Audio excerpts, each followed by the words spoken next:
If you've spent any time looking at Magic cards, you'll have noticed that the card frames come in a variety of colors, like 5 or so.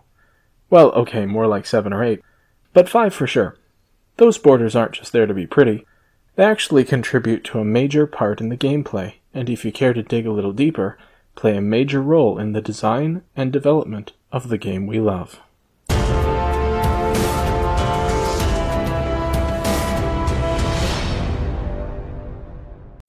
Say hello to the color pie. You know, that thing on the back of the Magic cards? That thing that seems to be lurking in the logo of every Magic channel on YouTube? That thing that gives us such wonderfully terrible words as shard, wedge, and wooburg.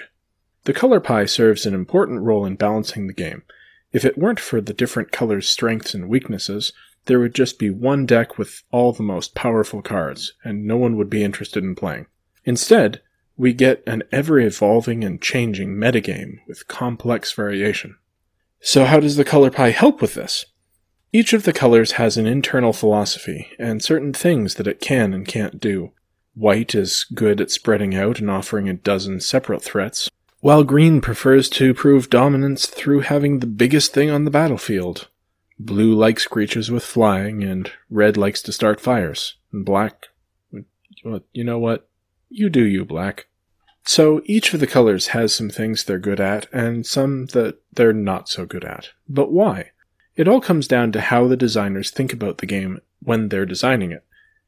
Think of each color as having a personality, with goals and desires. It's a deep rabbit hole, which we will spend many videos discovering, but for now, let's just cover the basics. White wants peace and prosperity for all, or the greatest good for the greatest number. White characters and mechanics tend to center around legalistic pursuits, or martial or pious devotion.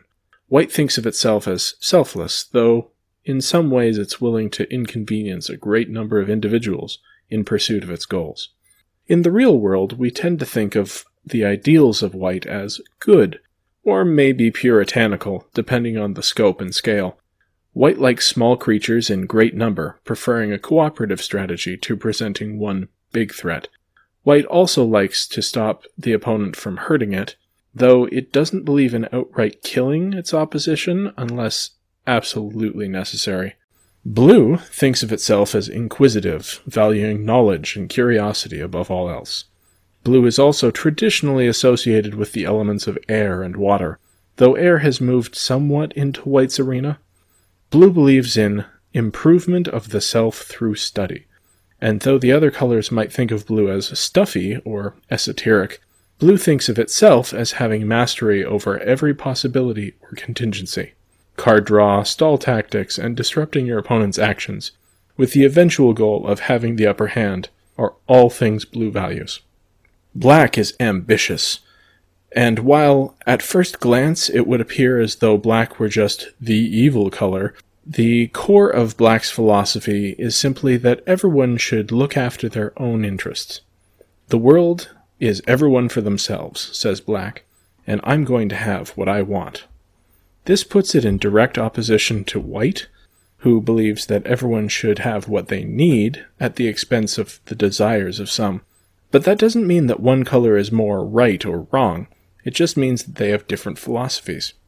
Black is willing to use any tool, gain any advantage, and Black respects power and the ability to wield it. Success is for those who are strong enough and willing enough to take it, and pay the costs along the way. Black thinks that death, like any other tool, can be put to good use. Kill spells, reanimation, and menacing creatures are all tools to help Black get what it wants. Red too knows what it wants, but with Red, what it wants is more internal, coming from inside the self. Red craves to feel and express what it feels, and though it's easy to think of red as the angry color in a game centered around combat, it's important to remember that what really matters to red is following your heart. While red may be a little short-sighted, and the color most likely to get itself into serious trouble against an opponent with thorough planning, red believes that it can power through any opposition. Abilities like Trample and Menace make it difficult to get in red's way. If the way is truly blocked, a little fire or lightning shot directly at the problem should clear things up. Red isn't good at thinking ahead, so when it does gain inspiration and extra resources, they usually don't last long, or come with other penalties of their own. Do what feels right and damn the consequences, would be Red's motto. Finally, we come to Green. Green is the great balancing force. Wild, savage, and wise beyond years. Green believes that everything has its place, and there's a place for everything. Green values being over doing, and accepts that, though change is inevitable, it comes on gradually and can be adapted to. Green likes things with a degree of permanence, though not those that are manufactured. Enchantments, growth, and especially large creatures are in Green's domain, and when it does act, it acts to restore the natural order, destroying that which is unnatural, or that which seeks to move beyond its place in the greater pattern. While the other colors might see Green as sedentary or simple, Green knows that the deeper wisdom and contentment come from finding your place and existing there, because that is what you were meant for. There is a lot more to cover when it comes to color pie philosophy. We haven't even gotten to the allied or enemy color pairs yet, but that's for another week.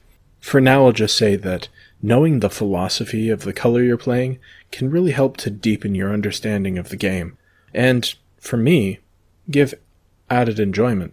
That's it for the color pie this week, but I'm sure we'll be back for another slice soon. Color theory is by far one of my favorite aspects of the game, so I tend to spend a lot of thought here.